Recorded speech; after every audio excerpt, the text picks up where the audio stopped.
Troy নগরকে ধ্বংস করার পেছনে ছিল হেলেন, আর আপনার এই নগরীকে ধ্বংস করার পেছনে আছে আপনারই কোম্পানির ম্যানেজার ওই মহিম ঘোষাল। কোম্পানি লসে চলছে, এখন কোনো টাকা পয়সা দিতে পারবো না। ম্যানেজার বাবু, বলতে পারেন আর কতদিন ধৈর্য ধরে আপনার পেছনে টাকার জন্য ঘুরে বেড়াতে হবে? Shut up! আমার মুখের উপর চেঁচানো হচ্ছে।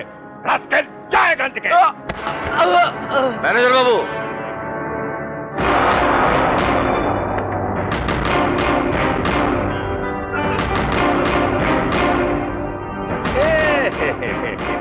আপনার কাণ্ড দেখে না আমি অবাক হয়ে যাচ্ছি। আরে মশাই, আপনার কাণ্ড দেখে তো আমি আরো বেশি অবাক হয়ে যাচ্ছি। আপনি এই গরিব মানুষটাকে ধাক্কা মেরে ফেলে দিলেন। আরে কোথায় আপনার উচিত ছিল এই গরিব মানুষটাকে একটু বসিয়ে একটু আপেল, কমলা লেবু, দুধ, মাছ, মাংস খাওয়ানো, যাতে এই গরিব মানুষগুলোর শরীরে একটু বেশি রক্ত হয়। কিন্তু এই গরিব মানুষগুলোর শরীরে রক্ত বাড়িয়ে আমার কি লাভ?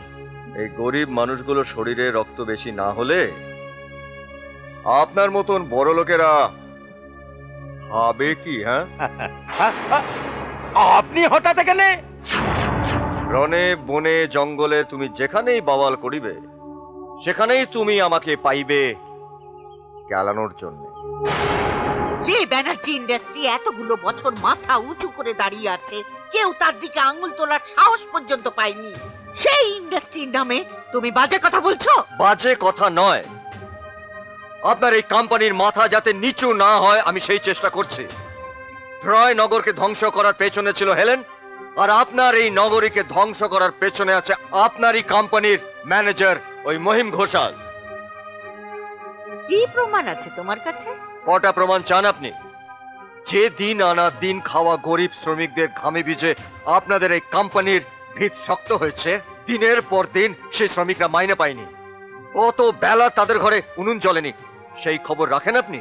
যে শ্রমিকদের রক্ত জল করা আর ভাঙা খাটুনির পরিবর্তে আপনারা লকার ভর্তি করেছেন, আপনারা আপনাদের এই প্রাসাদ তৈরি করেছেন, বছরের পর বছর সেই শ্রমিকগুলোই তাদের বোনাস পায়নি।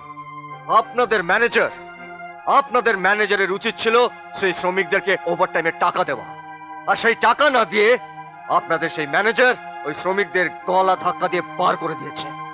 কোম্পানি লসে রান করছে বলেই হয়তো। আপনাদের কোম্পানি লসে রান করছে?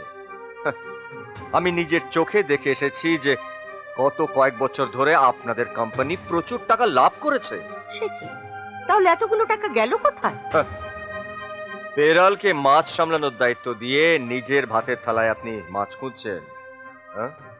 তবে আপনি নিশ্চিন্ত থাকুন, একবার যখন আমি জানতে পেরেছি যে পোষা সাপটা তার মালিককে ছোবল মারার কথা ভাবছে, তখন ছোবল মারার আগেই আমি ওর ওই বিষ দাঁতটা ভাঙব।